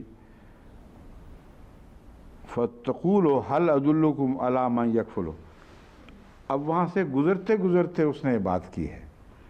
یہ بھی بڑی دلچسپ بات ہے، ان میں سے ایک نہیں تھی، ایک گزرتی ہوئی، اتفاقاً گزرتی ہوئی لڑکی ہے جو سیر کرتے ہوئے دریا کے پانے سے گزر رہی ہے۔ یہ بھی اس کا بہت ہی حکیمانہ انداز ہے، اس لڑکی کو بھی داد جاتی ہے حضرت موسیٰ کی بہن کو، کہ اس نے ظاہر نہیں کرنا تھا کہ یہ رشتہ دار ہے، تو چلتے چلتے یوں کر کے کہتی ہے میں تمہیں بتاؤں کون اس کو کر سکتا ہے، میں سمجھ گئی ہوں تم کیا باتیں کر رہے ہو، کیا ڈھونڈ رہے ہو۔ یہ ہے لطف والا انداز قرآن کریم کے بیان کا۔ اس تمشی اختوں کا، جب تیری بہن چل رہی تھی، فتقولو، اور یہ کہتی جا رہی تھی هل ادلکم علی من یکفلو، میں تمہیں بتانا دوں کہ وہ کون اس کی کفالت کر سکتا ہے۔ یہ بات سن کر پھر معلوم ہوتا ہے توجہ کیجیے، انہوں نے کہا ٹھہر جا، تو چلنے والی کیا تو باتیں کر رہی ہے۔ پھر انہوں نے یہ واقعہ سنایا، علی من یکفلو فرجعناک الی امک کی تقر عینھا ولا تحزن۔ وہ جو صدمہ تھا نا کہ عدو پکڑ لے گا، اس کا علاج اللہ فرماتا ہے ہم نے یہ کر دیا کہ ماں کا غم دور ہو جائے اور تو اس کے سامنے اس کی گود میں پلے۔ پھر فرماتا ہے وَقَتَلْتَ نَفْسًا فَنَجَّيْنَاكَ مِنَ الْغَمِّ، پھر تو نے ایک نفس کو قتل کیا اور ہم نے تجھے اس غم سے بھی نجات بخشی۔ تیری پہلی ہجرت ہوئی ہے۔ وَفَتَنَّاكَ فُتُونًا، اور کئی کئی قسم کی آزمائشوں میں ہم نے تجھے گزارا۔ فَلَبِثْتَ سِنِينَ فِي أَهْلِ مَدْيَنَ، پھر تو چند سال اہل مدین میں رہا۔ ثُمَّ جِئْتَ عَلَىٰ قَدَرٍ يَا موسیٰ، پھر تو قدر کو پہنچا اے موسیٰ۔ اب یہ لفظ قدر ہے جو بتا رہا ہے کہ پہلی جو تھی اس کی قوی و امین ہونا اور بلوغت، یہ پہنچتے وقت نہیں تھی۔ پہنچتے وقت جسمانی طور پر وہ طاقتور ہو چکا تھا اور گبرو جوان تھا، لیکن اللہ کے نزدیک ابھی نبی بننے کے قابل نہیں تھا۔ قدر کا ترجمہ حضرت مسلم موعود نے یہ کیا ہے تو اس عمر کو پہنچ گیا جو ہمارے کام کے قابل ہوتی ہے۔ تو قدر سے مراد جو تخمینہ ہم نے لگایا ہوا ہے کہ کوئی انسان اتنا بڑا ہو جائے تو پھر اس کے سپرد کام کیے جائیں، جب اس تخمینے یا اس خدا کے مقدر فیصلے کے مطابق، قدر کے مطابق، تقدیر کہنا چاہیے، اس تقدیر کے مطابق جو اللہ تعالیٰ کی جاری تقدیر ہے، تو اس عمر کو پہنچ گیا جہاں نبوت سونپی جاتی ہے۔ تو پھر کیا کیا ہم نے؟ وَاسْتَنَعْتُكَ لِنَفْسِي، تب میں نے تجھے اپنے نفس کے لیے چن لیا۔ تو جو انتظار تھا وہ کسی فرعون کے مرنے کا انتظار نہیں تھا، وہ حضرت موسیٰ کی پختگی کے اس مرتبے، اس مقام تک پہنچنے کا انتظار تھا جہاں اللہ تعالیٰ پھر ایسے بندوں کو اپنا نمائندہ بناتا ہے، ان کے سپرد ایک ذمہ داری کرتا ہے اور اعتماد رکھتا ہے کہ وہ اس ذمہ داری کی ادائیگی میں کوئی غلطی نہیں کریں گے۔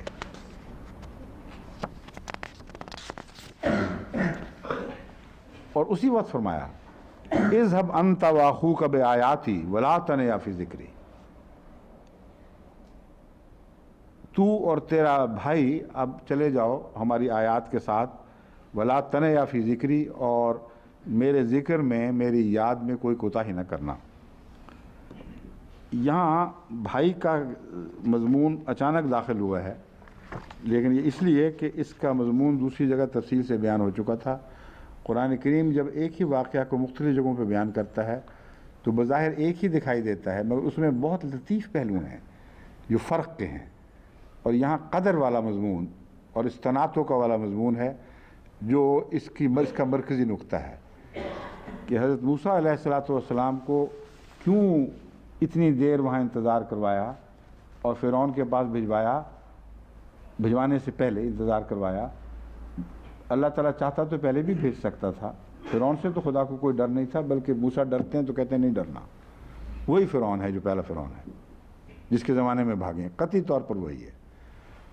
اور واپس جاتے ہیں تو اللہ تعالیٰ فرماتا ہے اب میں نے تجھے نبی بنا دیا اور نبی کی حفاظت میرا ذمہ ہے، اور تجھے اس سے ہرگز ڈرنے کی ضرورت نہیں۔ اگر وہ بدبخت مر چکا تھا تو قرآن نے یہ کیوں نہ کہہ دیا کہ وہ مر چکا ہے، بائبل کا بیان کو اختیار کر لیتا کہ وہ مر چکا، کھپ گیا، ختم ہو گیا، تو کیوں ڈرتا ہے؟ بلکہ اشارتاً بھی اس کے مرنے کا ذکر نہیں فرماتا، کہتا ہے میں تیرے ساتھ ہوں۔ حضرت ہارون کا ذکر دوسری جگہ وضاحت سے موجود ہے کہ جب آپ کو نبوت عطا کی گئی اور یہ فرمایا کہ تو فرعون کے پاس جا، تو انہوں نے 2 عذر پیش کیے حضرت موسیٰ نے۔ کوئی شوق نہیں تھا نبوت کا۔ ایک یہ عذر تھا کہ ان کے اوپر تو میرا قتل ہے، اور جہاں میری طلب ہے وہاں میں واپس جاؤں گا، مجھے قتل کر دیں گے، تیرا مقصد تو پھر بھی پورا نہیں ہوگا۔ ہم یہ تو نہیں کہہ سکتے حضرت موسیٰ علیہ السلام نے نعوذ باللہ اپنی جان کی خاطر یہ بات کی ہوگی۔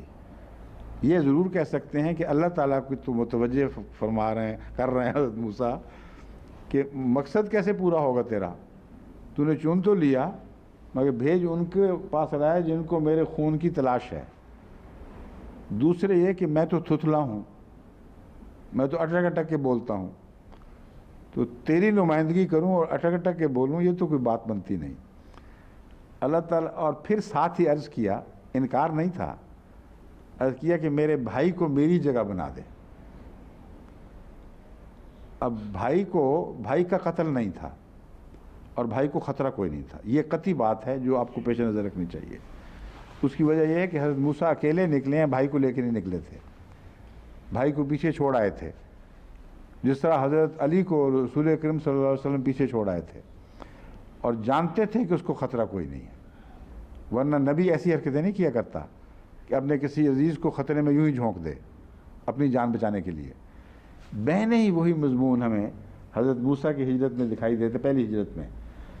نبی تو نہیں تھے مگر نبوت والی شان تو موجود تھی، عادات تو وہی تھی نا، یعنی خصلتیں بنیادی طور پر موجود تھیں۔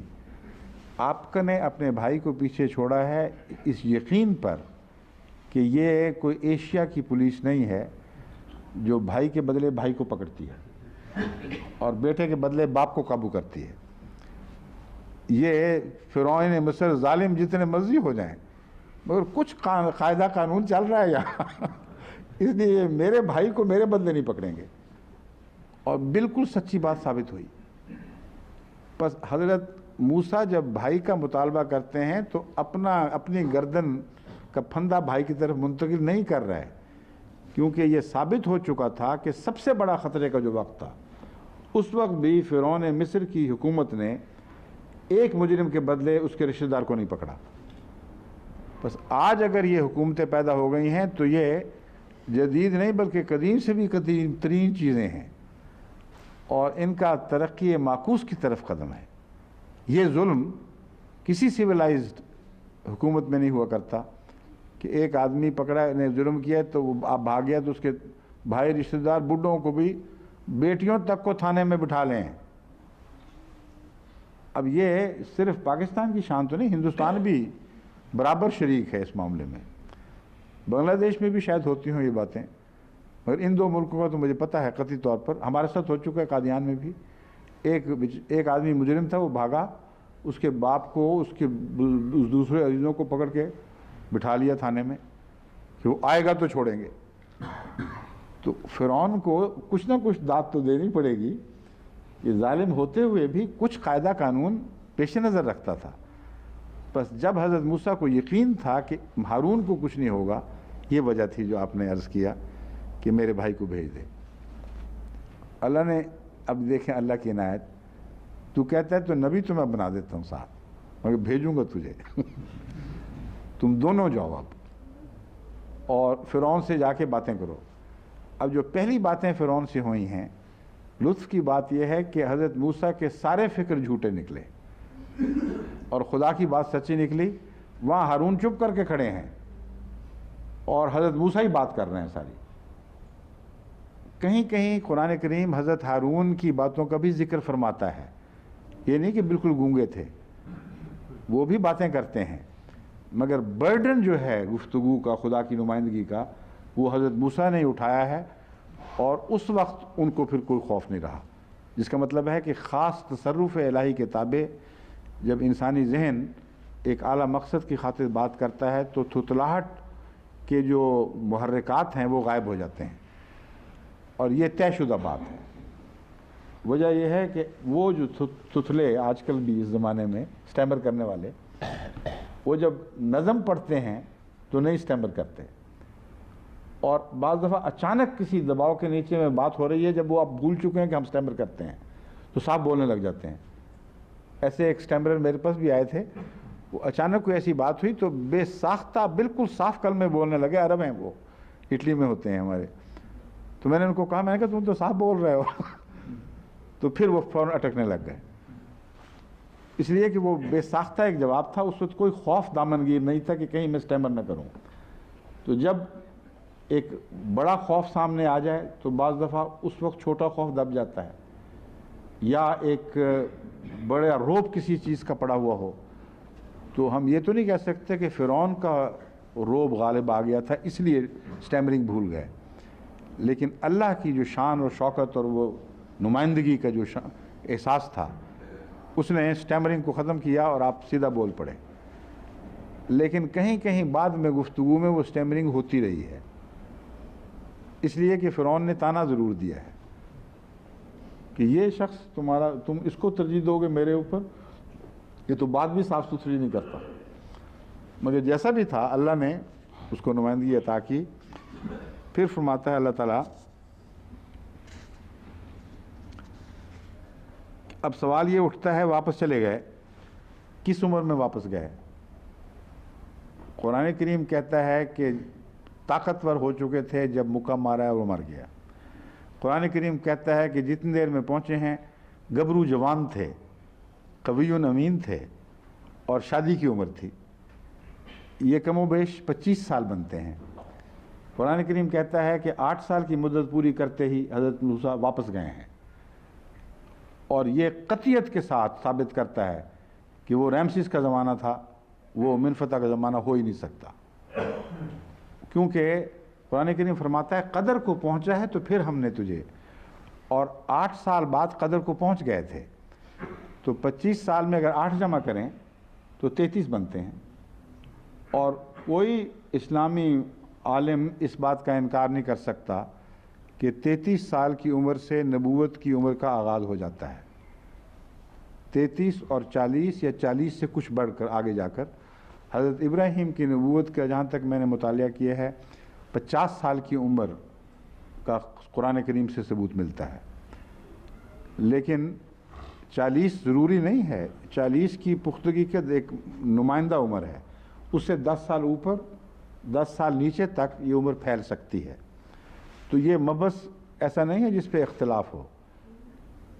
جو میں نے سیناریو پیش کیا ہے، اگر 25 سال کی عمر مانی جائے تو پہلی عمر جو نبوت کی ہے وہ 33 سال ہم سمجھتے ہیں، تو 8 جمع 25 33 سال کی عمر میں حضرت موسیٰ واپس آتے ہیں۔ واضح ہوگی بات؟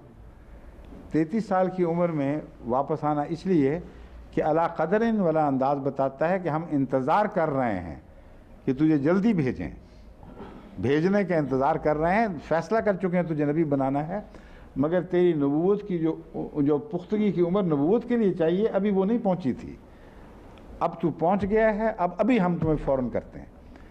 اور 8 سال کا معاہدہ اللہ کی تقدیر کے تابع تھا۔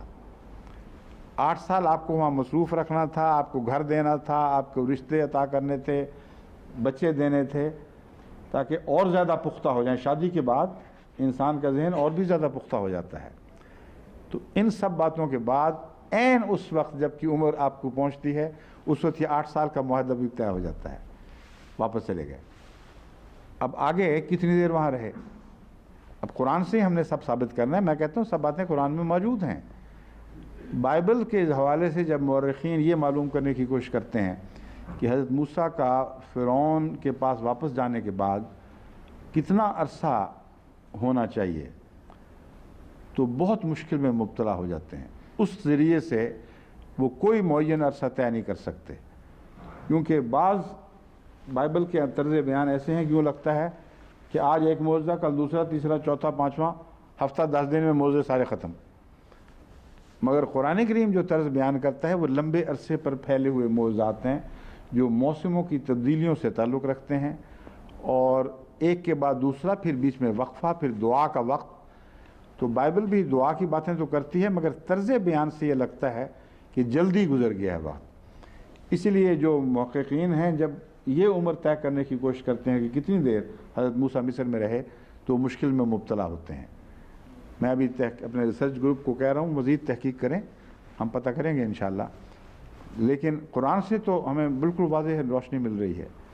قرآن کریم فرماتا ہے وَأَوْحَيْنَا إِلَىٰ مُوسَىٰ وَأَخِيهِ أَن تَبَوَّآ لِقَوْمِكُمَا بِمِصْرَ بُيُوتًا وَاجْعَلُوا بُيُوتَكُمْ قِبْلَةً وَأَقِیمُوا الصَّلَاةَ وَبَشِّرِ الْمُؤْمِنِینَ، کہ ہم نے موسیٰ اور اس کے بھائی پر یہ وحی کی تھی کہ تم دونوں اپنی قوم کے لیے اور اپنے لیے مکانوں کے رہنے کی جگہ مخصوص کرو، اور وہاں نئی تعمیر کرو کہ وہ مکان قبلتاً ایک دوسرے کے سامنے ہوں، یعنی دو رویا مکان ہوں، تاکہ تمہاری حفاظت کا انتظام ہو۔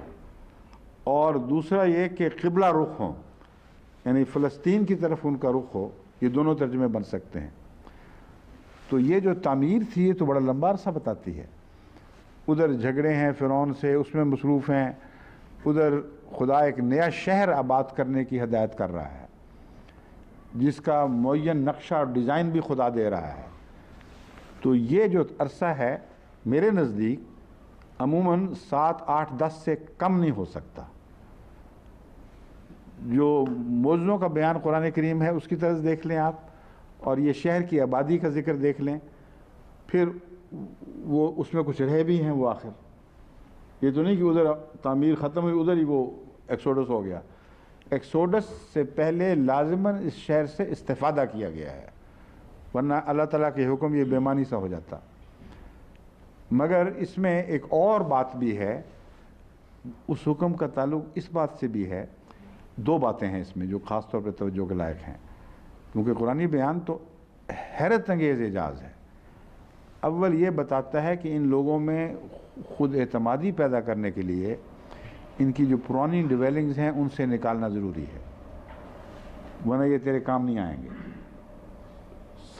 دریا کے کنارے بھیگی ہوئی نیچی زمین میں رہتے تھے، ہر قسم کے کی آفات جو اس دریا کے پاس رہنے کے ساتھ وابستہ ہیں، ان بیماریوں کا اور آفات کا شکار تھے، اور ذلیل قوم کے طور پر شہر سے ہٹ کر ذرا دور دریا کے کنارے بسنے والی جھگیاں تھیں۔ اللہ تعالیٰ فرماتا ہے کہ تم نے ان کو عزت نفس عطا کرنی ہے، ان سے جو تم نے کام لینے ہیں، جب تک انسانی قدروں کے اعلیٰ مقامات تک ان کو نہ پہنچایا جائے یہ لوگ کام نہیں آئیں گے۔ اس لیے تم جاؤ اسی شہر مصر کے ایک طرف ایک جگہ چنو اور وہاں نئی آبادی بناؤ، اور ایسے منظم گھر ہوں کہ وہ ایک دوسرے کی جانب کھلتے ہوں۔ جس طرح آج کل انگلستان کے گھر ہیں، یہ یوں ہی لگتا ہے کہ جیسے حضرت موسیٰ نے اور حضرت ہارون نے بنی اسرائیل سے مل کے بنوائے ہوں، جڑے ہوئے آپس میں اور ایک دوسرے کے سامنے۔ اور پھر قبلتاً کا دوسرا معنی یہ لیا ہے مفسرین نے کہ جس قبلے کی طرف جانا تھا، دوسرے مفسرین تو پتہ نہیں لیا کہ نہیں، میں نے یہ لیا ہوا ہے، اور اس کا ثبوت بھی ہے کہ قرآن کریم بعد میں عبادت کی ذکر کرتا ہے، اور ان کو یاد بھی دلانا تھا چونکہ کہ تم بالآخر تیار ہو رہے ہو فلسطین واپسی کے لیے۔ اس لیے قبلتاً کا لفظ ان کے قبلہ رخ ہونے کی طرف بھی اشارہ کرتا ہے، کیونکہ اللہ تعالیٰ پھر فرماتا ہے بیوتم وج لقومکم بمصر بیوتم وجعلوا بیوتکم قبلتم واقیموا الصلاۃ۔ اقیموا الصلاۃ کا یہاں کون سا موقع ہو گیا؟ اگر قبلہ کے تعلق کا ذکر کرتے ہی اقیموا الصلاۃ کی بات کریں آپ، تو قبلہ کا وہ معنی ضرور ذہن میں ابھرے گا جو نماز سے وابستہ ہے۔ تو فرمایا تمہاری عبادت بھی ہوگی، عبادت کا ایک دستور مقرر ہوگا اور ایک قبلہ مقرر ہوگا۔ اپنے گھر ایسے بنانا کہ اس میں پھر منہ ٹیڑھے نہ کرنے پڑیں، ان کا رخ قبلے کی طرف ہو۔ اب اگر آمنے سامنے بھی ہوں تو قبلہ سیدھا ہی رہتا ہے، تو معلوم ہوتا ہے ان گھروں کا رخ فلسطین کی جانب تھا۔ اب جو تحقیق ہے وہ جاری ہونی چاہیے، رہنی چاہیے، کیونکہ یہ ابھی تک ہمارا یہ ایک اندازہ ہے، تفصیلی اندازہ۔ وہ جو پرانے جو نکلے ہیں آثار، مصر کے احمدیوں کو بھی چاہیے، دوسروں کو محققین کو بھی چاہیے کہ وہ جا کے دیکھیں تو صحیح کہ وہ جو بستیاں حضرت اسرائیلیوں کی پیچھے رہ گئی تھیں، نہیں بنی تھیں، ان کے رخ کیا تھے، اس سے پھر یہ تفسیر معین ہو جائے گی۔ دو میں سے ایک بات یا دونوں باتیں لازماً ملیں گی، اس میں شک کی گنجائش ہی کوئی نہیں۔ وہ نئی قسم کی آبادیاں ہوں گی جو فرعونی دستور سے مختلف ہوں گی، الگ الگ مختلف رخ کی طرف کوٹھیاں نہیں ہوں گی، بلکہ دو رویا مکان ہوں گے اور ایک دوسرے کی طرف ہوں گے، یا ان سب کا قبلہ فلسطین کی طرف ہوگا۔ یہ تحقیق ہو تو پھر ہم قرآن کریم کی خدمت کریں گے، یہ نکال کے دکھائیں گے کہ دیکھ لو باریک ترین باتیں جو قرآن نے ضمناً بھی بظاہر بیان کی ہیں وہ بھی ثابت ہو رہی ہیں، اور قرآن کریم جو باتیں ضمناً بھی بیان کرتا ہے ان کا ثبوت لازماً موجود ہوتا ہے۔ حضرت مسیح موعود علیہ السلام نے یہ مسلک ہمارے سامنے رکھا کہ اب یہ جو عیسیٰ علیہ السلام کو قرآن کریم کی روح سے پہلے علماء مردہ مانتے تھے، زندہ آسمان پر مانتے تھے، اور فرماتے ہیں میں بھی ایک لمبا عرصہ یہ کرتا رہا ہوں، لیکن جب خدا نے فیصلہ کر لیا ہے کہ اس تاریخ سے پردے اٹھائے جائیں گے اور عیسیٰ علیہ السلام کو صلیب سے بچا ہوا اور تبھی موت مردہ دکھایا جائے گا، تو فرمایا یہ نشانات کا دور ابھی ختم نہیں ہوا، میرے بعد زمین پھر یہ خزانے اگلتی رہے گی اور ایسے ثبوت مہیا کرتی رہے گی جس سے اس مضمون پر مزید روشنی پڑے گی، اس کو مزید تقویت ملے گی۔ پس قرآن کریم میں جہاں بھی ذکر ہیں ان کی تاریخی گواہیاں مدفون ہیں، اور ہمارا کتابیں پڑھنے کو محض تحقیق قرار دینا کافی نہیں ہے۔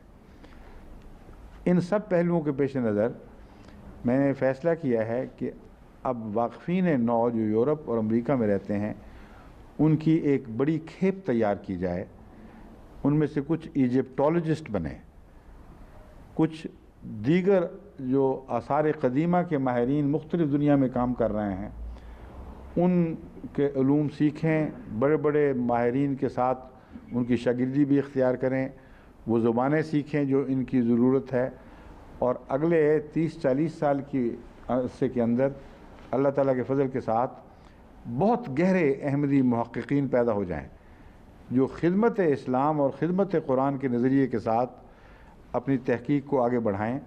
لیکن تحقیق میں ایک بات لازم ہے، جب بھی میرا تحقیقی گروپ سے رابطہ ہوتا ہے، خواہ یہاں سے آیا ہو یا باہر سے آیا ہو، ان کو ایک بات میں سمجھاتا ہوں کہ ہم یہ جانتے ہیں کہ قرآن کریم سچا ہے، مگر قرآن کریم کو سچا ثابت کرنے کی خاطر اگر آپ نے نتیجے اخذ کیے تو یہ دیانتداری کے خلاف ہوگا، قرآن کی وفا کے بھی خلاف ہے اور تقوی کے بھی ویسے بھی خلاف ہے اور سائنس کے اصول کے خلاف ہے۔ آپ وہی جستجو کریں جو وہی بات ظاہر کریں جو جستجو سے ثابت ہو، اور یہ یقین رکھیں، ایمان رکھیں، اور میں آپ کو یقین دلاتا ہوں کہ اس میں آپ کو کبھی ٹھوکر نہیں لگے گی کہ جو حقائق طبی طور پر یقینی طور پر نکلیں گے وہ ضرور قرآن کے حق میں گواہی دیں گے۔ یہ ہے تحقیق۔ اس لیے تحقیق پر ہمارے عقیدوں کا اثر نہیں پڑنا چاہیے، لیکن تحقیق کا ہمارے عقیدوں پر اثر پڑنا چاہیے۔ اور اب تک کی 1400 سالہ انسان کی سائنٹیفک پروگریس اور اس کا ماحصل یعنی سائنسی ترقیات اور جو کچھ آج تک حاصل کیا ہے اس بات پر گواہ ہیں کہ جو کچھ بھی دریافت ہوا ہے قرآن کے حق میں ہوا ہے، قرآن کے خلاف نہیں ہوا۔ 1400 سال پیچھے ہماری پشت پر کھڑے ہیں ہماری گواہی دیتے ہوئے، تو اس کو نظر انداز کر کے اس خوف میں مبتلا ہو کر کہ کہیں ہم کچھ ایسی چیز نہ دریافت کر لیں نعوذ باللہ من ذالک جو قرآن کے خلاف ہو، اس لیے پہلے اپنی مرضی کے نتیجے نکالو، یہ درست نہیں ہے۔ چنانچہ بعض محققین نے جلد بازیاں کی نتیجے نکالنے میں، اس شوق میں کہ قرآن سچا ثابت ہونے کا۔ قرآن کو تمہارے کوئی ضرورت نہیں ہے سچا ثابت کرنے، قرآن سچا ثابت ہو چکا ہے پہلے سے ہی، تم جستجو کرو بس چپ کر کے، جہاں تمہیں گواہی ملے وہ مجھے لا کے دکھا دو، لیکن استنباط تم خود نہ ابھی کرو۔ استنباط کے لیے جو پختگی چاہیے یا خدا تعالیٰ کی بعض تائیدیں چاہیے، ان کے پیش نظر میں آپ کو سمجھا رہا ہوں کہ جب آپ تحقیقات کریں گے جیسا کہ میں ہدایت کر رہا ہوں، تو استنباط میں جلدی نہ کرنا، مجھے تحقیق کا ماحصل اس کی بنیادیں سب بھجوائیں، میں انشاءاللہ آپ کی مدد کروں گا کہ صحیح خطوط پر تحقیق کے تقاضوں کے اندر رہتے ہوئے ہم قرآن کی خدمت کریں، چھلانگیں مارنے کی کوشش نہ کریں۔ بس یہ نئی نسل جو ہے اس کا فیصلہ عمرا نے کرنا ہے، اور امیر صاحب یو کے میرے سامنے بیٹھے ہوئے ہیں، اور ان کے متعلق کسی نے یہ کہا تھا کہ جب آپ بات کر رہے تھے سونے کی کسی کی موقع پہ تو سوئے ہوئے تھے، لطیفہ پیش لوگ ہنس رہے تھے، تو میں ان کو بتا رہا ہوں پورے جاگے ہوئے ہیں اللہ کے فضل سے، بقائمی ہوش و حواس یہ بات سن رہے ہیں۔ آپ نے اپنے واقفین نو پر نظر ڈال کر ایک بورڈ بنانا ہے جو ان کی صلاحیتوں کا جائزہ لے اور یہ دیکھے کہ کس حد تک کون اس قسم کے تحقیقی کاموں کی اہلیت کی صلاحیت اپنے فطرت کے وضعیت کردہ صلاحیتوں کے لحاظ سے رکھتے ہیں، فطرتی صلاحیتوں کے لحاظ سے جس ماحول میں وہ بڑھ رہے ہیں، اور ان کے ماں باپ کس حد تک افورڈ کر سکتے ہیں کہ ان کو تحقیقات کے لیے وقف کریں۔ جب وقف نو کر چکے ہیں تو وقف سے تو اب کوئی فرار ہی نہیں رہا، باقی مفر ہی نہیں ہے۔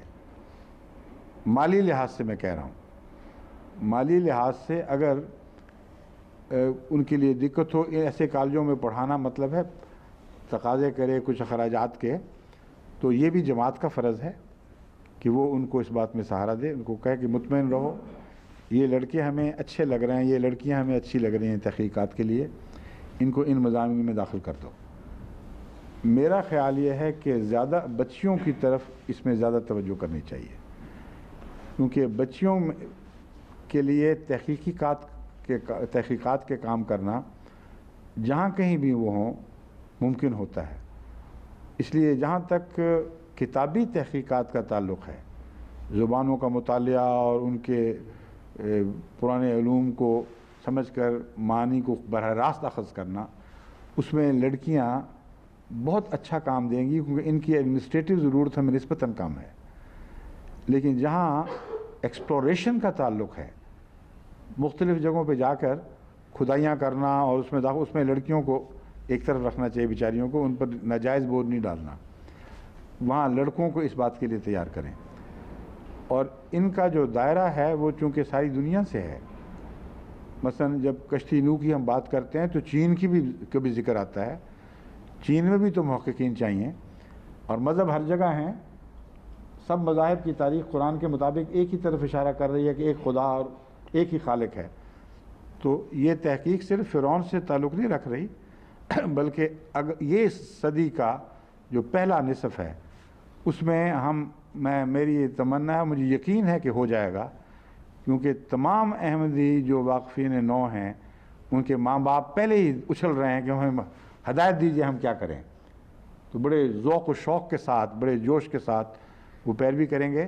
تو اندازہ کریں کہ تاریخ عالم میں یہ پہلا واقعہ ہوگا کہ مسلمان محققین مغربی علوم کے مطابق، ان کی سائنس کے مطابق براہ راست وہ تحقیق کریں کہ جس کے نتائج کو وہ قرآن کریم سے موازنہ کر کے قرآن اور اسلام کے حق میں استعمال کرنے کی توفیق پا سکیں اور غلط نظریات کی تردید کر سکیں۔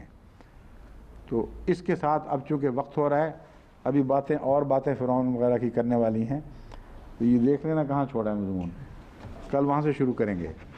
کل مجھے بعض نے کہا، ایک نے تو یہ کہا کہ ہمیں تو بالکل لگ رہا تھا کہ شرلک ہومز کی کہانی ہو رہی ہے، لیکن سچی کہانی، جھوٹی نہیں۔ اور ایک نے کہا کہ دل چاہتا تھا کہ آج درس جاری رہے جب تک ختم نہ ہو۔ میں نے کہا ہمیں کیا پتہ کہ ختم ہو سکتا تھا کہ نہیں، کیونکہ ابھی پتہ کوئی نہیں کہ آگے کتنی باتیں زیر بحث لانے والی ہیں، اور ہیں ابھی کافی۔ تو انشاءاللہ ہم کل کریں گے، اور میں امید رکھتا ہوں کہ پرسوں سے پہلے مجھے امید ہے کہ اس مضمون پر سیر حاصل بحث کر چکے ہوں گے۔ السلام علیکم ورحمۃ اللہ۔